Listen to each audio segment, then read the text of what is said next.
हाँ जी सर, हमारे पास यहाँ पर सवाल में ये कहा गया है, आप देखिएगा, ध्यान दीजिएगा, अगेन बहुत अच्छा सवाल है। ठीक है सर, एक हमारे पास बेसिकली ब्लॉक तो बी है जिसका कि मास है एम, और एक हमारे पास ब्लॉक ए है और उसका भी मास आपका सेम दिया हुआ है एम, और वो दोनों आपके पास बेसिकली कनेक्टेड है with A spring of spring constant के। ठीक है, स्प्रिंग ऑफ स्प्रिंग कांस्टेंट के से कनेक्टेड है, राइट, ये सही है। और शुरू में आपके पास बेसिकली स्प्रिंग कैसा है, नेचुरल लेंथ में है। इनिशियली आप देखिएगा तो स्प्रिंग आपका नेचुरल लेंथ में है, और ये वाला जो ब्लॉक ए है उस पर हम लोग तो राइट डायरेक्शन में एफ फोर्स लगाए हैं, और ये वाला जो ब्लॉक ए है उस पर हम लोग तो राइट डायरेक्शन में एफ फोर्स लगाए हैं। और ये भाई ये पूरा बेसिकली जो सिस्टम है वो आपका रखा हुआ है तो म्यू बराबर 0 स्मूथ हॉरिजॉन्टल सरफेस पर रखा हुआ है। तो ये पूरा सिस्टम जो है वो आपका रखा हुआ है म्यू बराबर 0 स्मूथ हॉरिजॉन्टल सरफेस पर रखा हुआ है। ठीक है, ये बस इतना चीज है। तो अब आप को इसमें अगर आप देखिएगा तो ए सी एम का वैल्यू आपके पास क्या है, F by two F net external is equal to M into A C M, F net external is equal to M into A C M, तो ए सी एम बराबर है आपके पास एफ बाई टू, तो accordingly B C M बराबर आ जाएगा आपके पास F T by two, accordingly B C M बराबर आ जाएगा आपके पास एफ टी बाई टू। सही है। अच्छा, अगर आपको कोई momentum of the system with respect to ground बोल दे जो कि बराबर होता है momentum of the centre of mass with respect to ground के बराबर आता है आपके पास M into B C M के, तो वो आ जाएगा आपके पास एफ टी। अगर आपसे कोई momentum of the system with respect to ground बोल दे तो कि बराबर आता है आपके पास momentum of the centre of mass with respect to ground के, जो कि बराबर आता है आपके पास M into B C M में, तो वो बराबर आ जाएगा आपके पास एफ टी। सही है, ये ट्रू, एफ टी के बराबर वो आ जाएगा। ए सी एम ऑब्वियसली आपके पास एफ बाई टू में कोई दिक्कत नहीं है। अच्छा, अब अगर हमसे कोई बोल दे कि स्पीड ऑफ बी बताइए, अगर speed of A is basically तो B in the right direction है, तो अगर हमसे कोई बोल दे कि स्पीड ऑफ दी बी बताइए, if speed of A is क्या है, B in the right direction है, तो बी सी एम बराबर होता है आपके पास M one B one plus M two B two by M one और प्लस एम टू, और B C M at any time T है आपके पास F T by two M, तो B C M at any time T है आपके पास F T by two M, और बराबर हमें बताना है कि speed of B, if speed of A is तो बी इन द राइट, तो एम बी प्लस एम,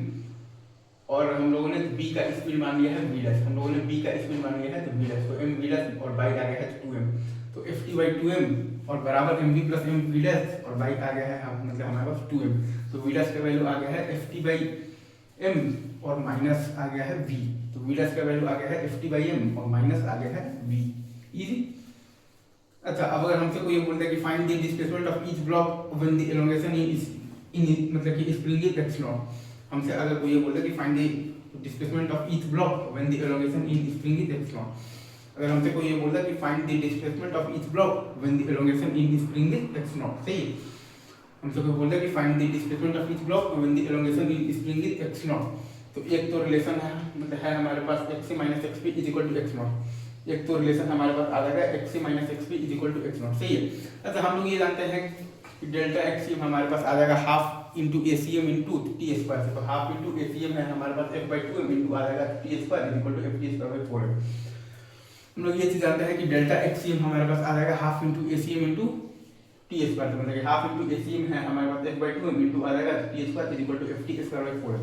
तो डेल्टा एक्स हमारे पास आता है half into A C M into T square से, तो half into A C M है हमारे पास F by two M into आ जाएगा T square equal to F T square by 4m, तो ये आ गया है हमारे पास डेल्टा एक्सएम, और डेल्टा एक्सएम बराबर होता है m1 delta x1 plus m2 delta x2 by m1 और प्लस m2 के। डेल्टा एक्सएम हमारे पास बराबर होता है m1 delta x1 plus m2 delta x2 by m1 plus m2 के। डेल्टा एक्सएम होता है m1 डेल्टा मतलब कि x1 plus m2 delta x2 by m1 और प्लस m2 के, तो वो आपके पास आ जाएगा